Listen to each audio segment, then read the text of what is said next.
Station Commander Zelax watched the security scanner's threat level climb past every threshold he'd ever seen, and the human hadn't even stopped smiling. "Ma'am, I'm going to need you to empty your pockets," Security Chief Korvax said, his 3 eye stalks rigid with tension.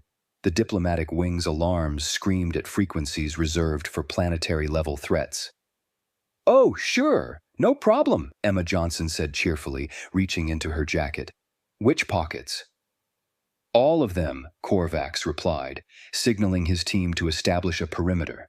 Behind the reinforced glass, 17 council representatives leaned forward, their various appendages twitching with concern.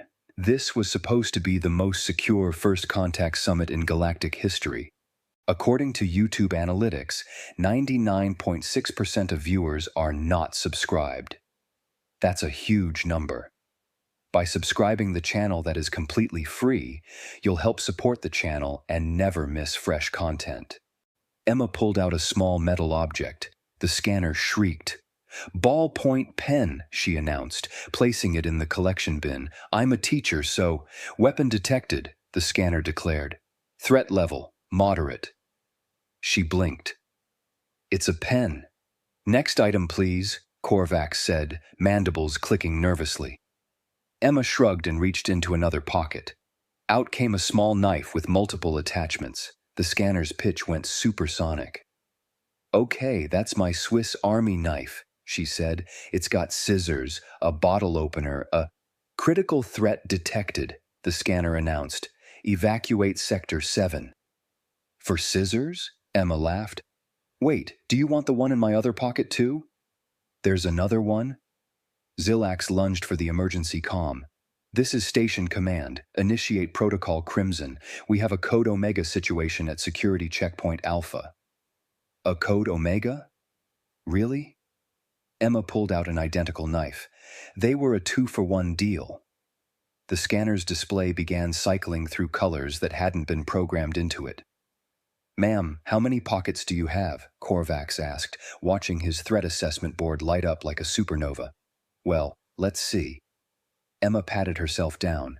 "My jacket's got 2 chest pockets, 2 hand pockets, 2 inside pockets, and 3 hidden compartments. Then my cargo pants have the regular 4, plus the cargo pockets with sub-pockets and the zipper pockets on the legs. Oh, and my vest underneath has—" "How many total?" Zelax interrupted. Emma counted on her fingers. "Maybe 47. In the observation room, the Dravian ambassador fainted. "And you filled all of them?" Korvax's voice cracked. "I mean, that's what pockets are for," Emma said, pulling out a small flashlight. The scanner registered it as an optical disruptor device. "It's a flashlight," Emma protested. "Potential blinding weapon," the scanner reported. "Adding to threat assessment." She pulled out a carabiner clip. "Climbing equipment, restraint device," the scanner declared. "A USB drive. Data extraction tool. Dental floss. Garroting wire. A hair elastic. Projectile sling component." "You've got to be kidding me," Emma said, laughing as she continued emptying pockets. "What about this?" She held up chapstick. "Potential chemical delivery system," the scanner announced. "It's for dry lips." Korvax was sweating through his exoskeleton. In 30 years of security work, across 200 species, he'd never seen anything like this. The human was extracting items faster than his team could catalog them, pocket after pocket, each object triggering new alarms. A tactical pen, paper clips, bobby pins, rubber bands, a small sewing kit, matches, a lighter, tissues, hand sanitizer, a granola bar, antibacterial wipes, a small notebook, 3 more pens, headphones, charging cables, adapters, a portable battery pack, earbuds, gum, mints, cough drops, a small first aid kit, bandages, pain relievers, allergy medication, antacids. The pile grew. The scanner screamed louder. 27 items removed, Korvax reported, watching his threat board somehow show increasing danger levels. Scanner indicates threat level rising. That doesn't make sense, Vex Thule, his senior analyst, muttered, checking the readouts. Remove weapons. Threat decreases. That's basic physics. Tell that to the scanner, Korvax said. Emma pulled out a multi-tool. Oh, I forgot about this one. Found it. Found it? Zilax gripped his command console. In your own pockets? Well, I hadn't used it in a few days, so... Emma extracted more items. A compass, a whistle, a small mirror, safety pins, a measuring tape, a level, a laser pointer. Optical weapon, the scanner shrieked. Reading glasses, sunglasses, and a phone charger. 47 items, Korvax announced, his voice hollow. The security station looked like a human yard sale. Ma'am, that should be all your pockets. The scanner was still screaming red. Emma looked down at herself. Oh, right. I forgot about the secret pockets. The what? Zilax and Korvax yelled simultaneously. I sew extra pockets into my clothes, Emma explained casually, reaching behind her collar. You'd be amazed how useful it is. Teacher trick. She pulled out a small screwdriver set. The scanner nearly exploded. Your species modifies their garments to carry more? Vexthul pulled up his analysis pad, appendages trembling. That's premeditated preparation. Well, yeah. Emma extracted a roll of duct tape from a pocket hidden in her belt. My dad always said, better to have it and not need it than need it and not have it. Your parental unit trained you for this? Korvax was taking frantic notes. Trained me? No, it's just common sense. Emma pulled out a small package of zip ties. See, these are perfect for cable management in my classroom, or fixing a broken chair, or... Do not continue that sentence, Vexthul shouted. The scanner's threat assessment just classified you as a Category 5 improvisation hazard. A what now? Senior security analyst Zara materialized through the transport pad, her crystalline form refracting emergency lights. I came as fast as I could. Korvax, your message, said we had an extinction-level threat. Worse, Korvax whispered. A human teacher. Zara looked at the pile of objects, then at Emma, then back at the pile. That all came from one individual? We're at 63 items, Vexthul reported. And counting. Impossible. No one carries... Zara stopped as Emma pulled out a tiny sewing kit with a needle. Edged weapon detected, the scanner blared. Threat level critical. It's for emergencies, Emma said, laughing. Last month, a kid ripped his pants right before his presentation, had to sew them real quick. You performed field repairs on clothing in a crisis situation? Zara's color shifted to confused purple. That's combat-level adaptation. It's called being prepared. Emma extracted a small packet of safety pins, a travel-size deodorant, a folding comb, and a pack of tissues. I teach high school. You've got to be ready for anything. Define anything, Vexthul said, his voice barely audible. Well, last week the projector died, so I used this, she held up a paperclip, to reset it. The week before, a kid had an allergic reaction, so I had antihistamines. Then there was the time the door lock jammed, and I used this, she pulled out a bobby pin, to pop it open. Oh, and during the fire drill, I used these, she extracted 3 hair ties, to secure the door prop because maintenance never fixed it. The security team stared at her. You regularly bypass security locks? Zara asked carefully. What? No, I mean, only when necessary. Emma pulled out more items, a small notebook, additional pens in different colors, highlighters, correction tape, sticky notes, and index cards. Reds for grading, blues for comments, greens for corrections, purples for... Why do you need 12 writing implements? Korvax demanded. Different subjects, different colors, organization. Emma said it like it was obvious.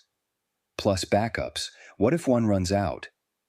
You plan for your tools to fail? Vexthul was typing frantically. Well, yeah, that's why I've got these too. She pulled out 3 mechanical pencils and a small sharpener. The pile had grown to 87 items. The scanner's still red, Korvax said, checking his board.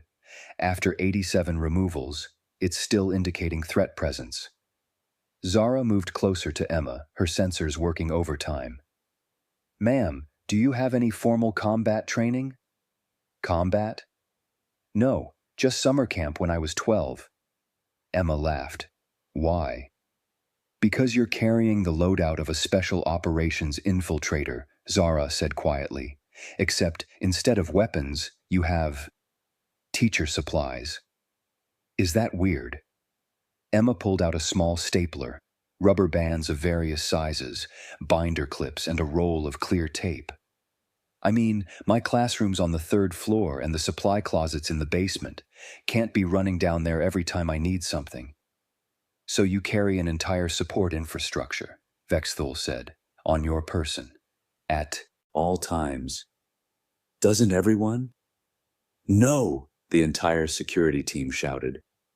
Emma shrugged and kept emptying pockets. A small packet of crackers, hand lotion, lip balm, a tiny bottle of eye drops, throat lozenges, a nail file, a compact mirror, hairpins, more bobby pins, a small claw clip, travel-size hand cream. 103 items, Korvax announced weakly. In the observation room, the Galactic Council watched in horrified fascination. Should we cancel the summit? Someone whispered. And admit we can't handle one human teacher? The council chair hissed back. Absolutely not. Emma found another hidden pocket. Oh, right, my emergency pocket. Your what? Zilax's head tendrils stood straight up. You know, for emergencies.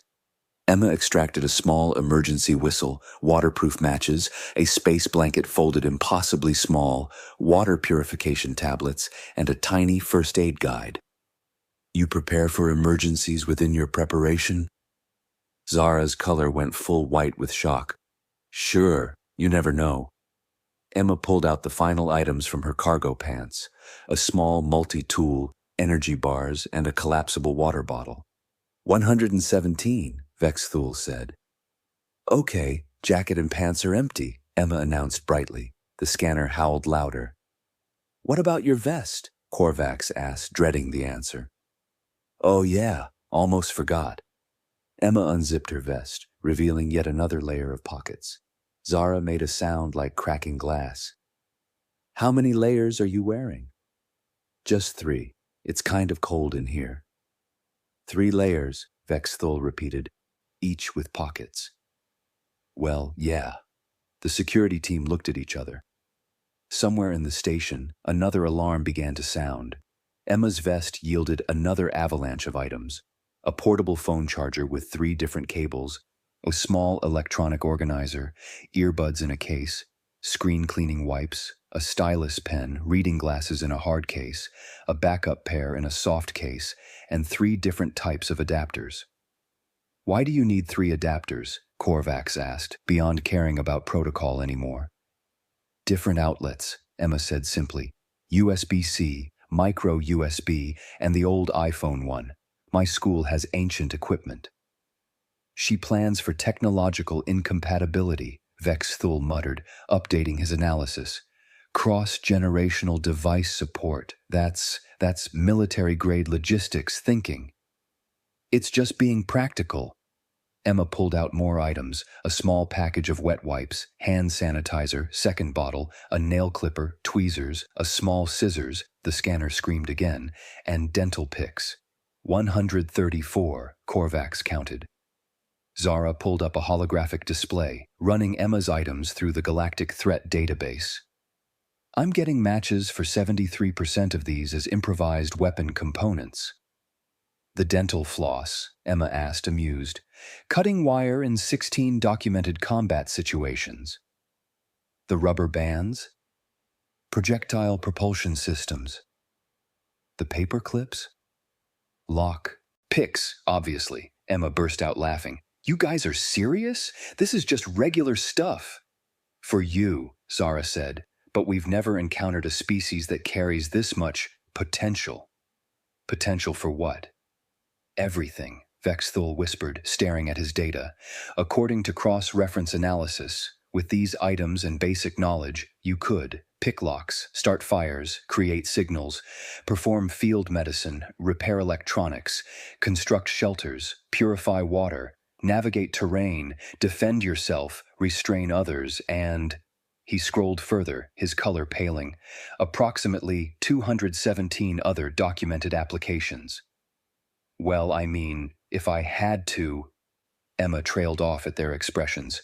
I'm not going to. I'm here for a diplomatic summit. But you could, Zilak said from his command station. That's what the scanner's detecting. Not what you're doing, but what you're capable of doing. That's ridiculous. Is it? Zara moved closer. Tell me, if this facility lost power right now, what would you do? Emma thought for a second. Use my flashlight to see, then probably check if the emergency exits are working. If not, I'd use my multi-tool to manually release the doors, assuming the backup power didn't kick in. Why? The security team exchanged looks. She has a contingency plan, Korvax said, formulated in 3 seconds. For a scenario we didn't even specify, Vexthul added. That's not special, that's just thinking ahead, Emma protested, then noticed their expressions. Wait, you guys don't do that? We have protocols, Zara said, emergency procedures, response teams. Yeah, but what if those don't work? Then we activate backup protocols.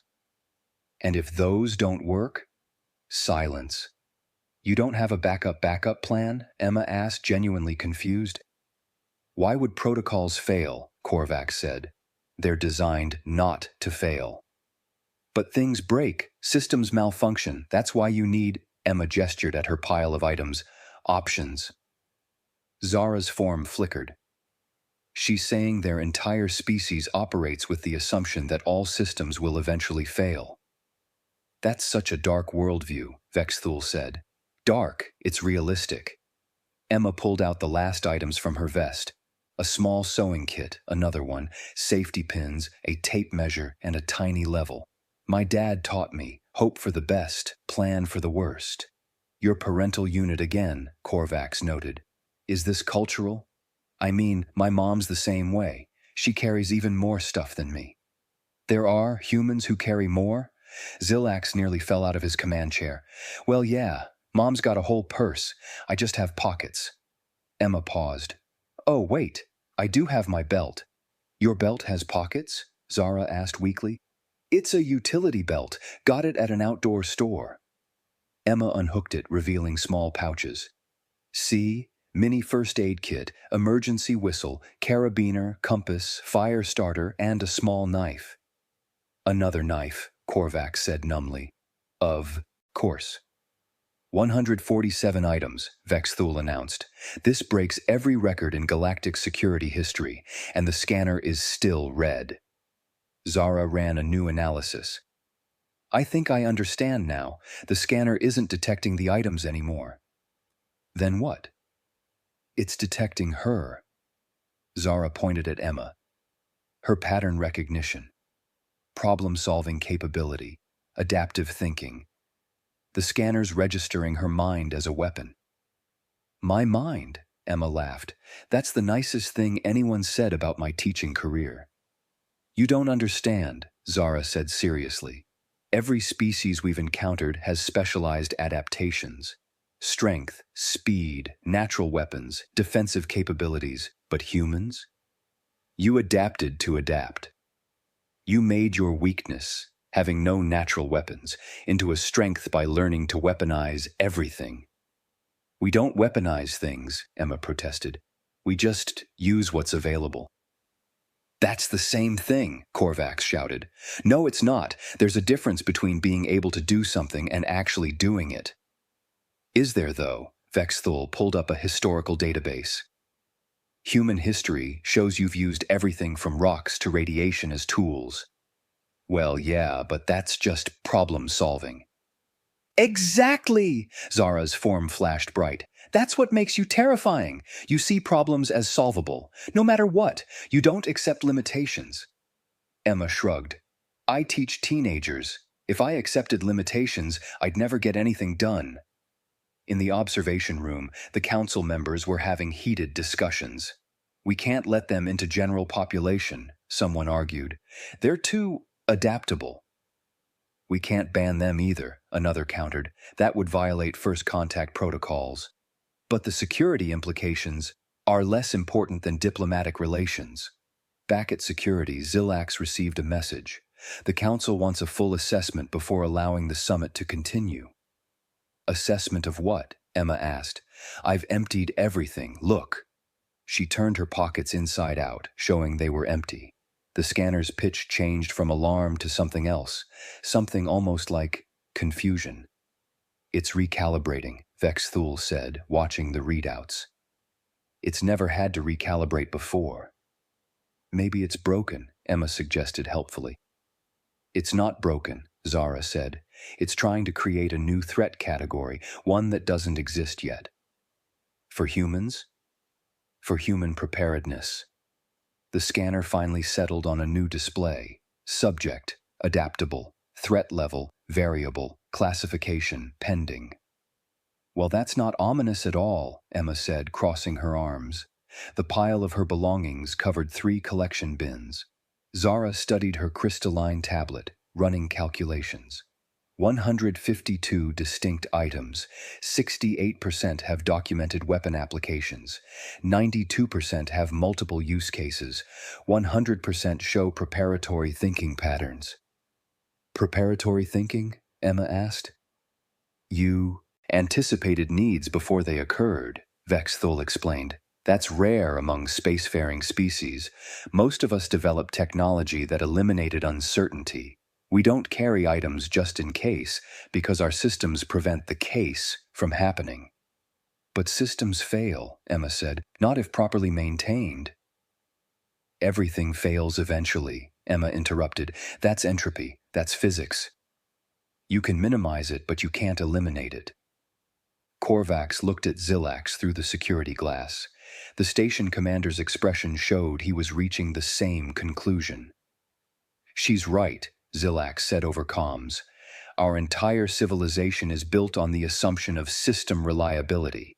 But humans built their civilization assuming system failure, Zara finished.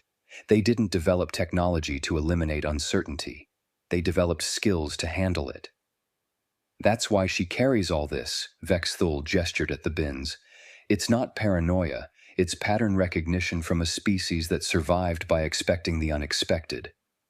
Emma nodded. My ancestors didn't have fancy technology. They had rocks and sticks in their brains, so they got really good at using what was available. That doesn't just go away because we have smartphones now. But surely modern humans don't need, Korvax started. My phone died last week during parent-teacher conferences, Emma said. Good thing I had paper and pen. The week before, the projector failed during a presentation. Good thing I could teach without it. Last month, a kid had an allergic reaction. Good thing I had antihistamines. You see, modern technology is great until it isn't. Zara's form shifted to thoughtful amber. So you carry backups for your backups. And backups for those, if possible, Emma agreed cheerfully. That's insane, Vexthul muttered. That's survival, Emma corrected. Look, I'm not trying to be scary. I'm just trying to do my job. And my job means being ready for whatever chaos my students throw at me. Sometimes, literally. Wait, they throw things at you? Korvax asked, alarmed. Not at me, just general teenage chaos. You'd understand if you taught high school. I don't think I would survive teaching human teenagers, Korvax said honestly. Most days, neither do I, Emma laughed. That's why I'm prepared. Zilax reviewed the full security assessment. So the scanner wasn't malfunctioning. It was correctly identifying that Emma possesses knowledge of improvisation that makes her, in theory, dangerous. But I'm not dangerous, Emma protested. I'm a teacher. You're a human teacher, Zara said, which means you've been trained to handle unpredictable situations, manage chaos, improvise solutions, and maintain order in hostile environments. I mean, when you put it that way. It's accurate, though, Vexthul said. Isn't it? Emma thought about it. Okay, yeah, I guess teaching is kind of like that. But I use my powers for good. Powers, Korvax repeated. She calls it powers. Figure of speech, Emma said quickly. Zara pulled up a communication to the council. Recommendation: create new security classification for humans. Category: adaptive preparedness. Threat level: minimal with peaceful intent, but capability level requires monitoring. That's fair, Emma said. I get it. You don't know us yet. We're new. But I promise, most humans are just trying to get through the day without anything going wrong. That's why we're prepared. We want things to go smoothly. You prepare extensively to maintain normalcy, Zilax said slowly, not to disrupt it. Exactly. That's actually reassuring, Korvax admitted.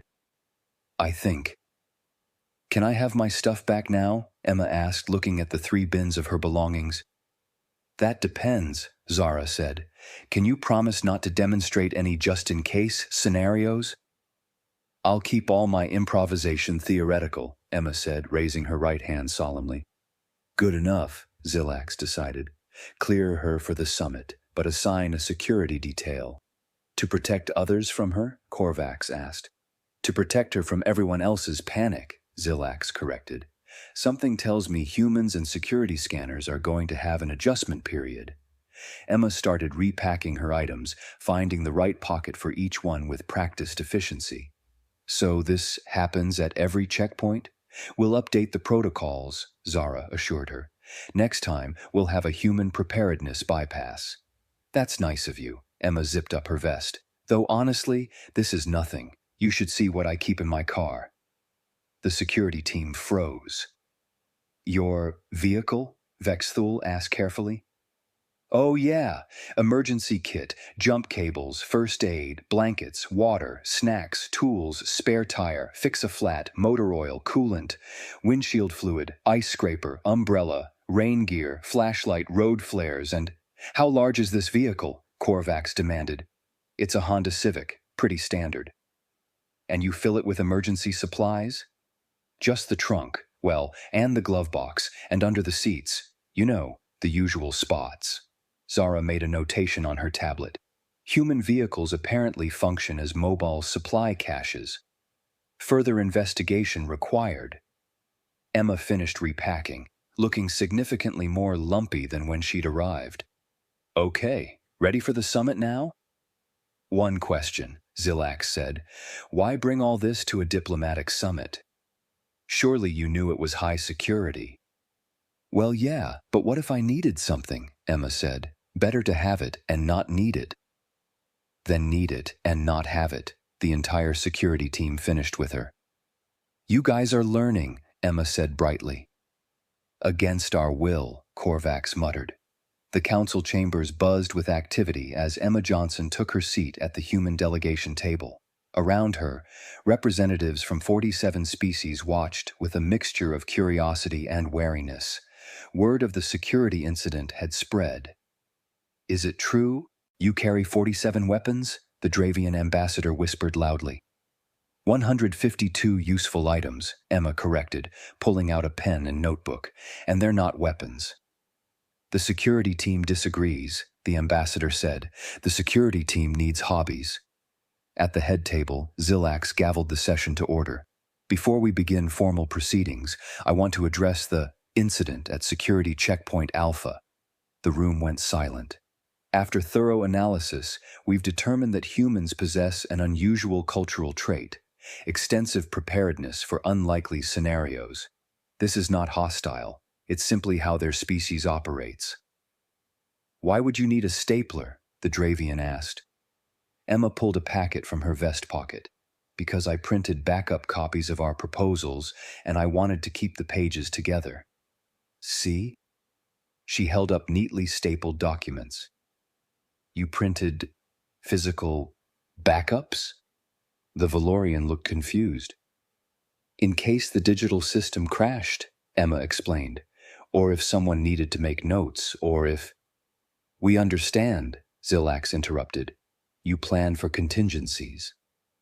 Exactly. Zara entered the chambers, approaching the council chair with a data tablet. Sirs, I have the revised security protocols. We're implementing a new classification system, peaceful preparedness. It accounts for species who carry items for contingency purposes rather than hostile intent. Will this work for all humans? Someone asked. We're about to find out, Zara said, gesturing to the entrance. 3 more human delegates entered, a librarian, an engineer, and a janitor. Each one moved with the telltale bulk of someone with very full pockets. Oh, good! You guys made it, Emma called. Did security give you trouble? 45 minutes, the librarian Charlotte Brown said. They couldn't understand why I needed 3 different bookmarks. Emergency references, Emma nodded. Makes sense. I had to explain my multi-tool for 20 minutes, the engineer, James Garcia, added.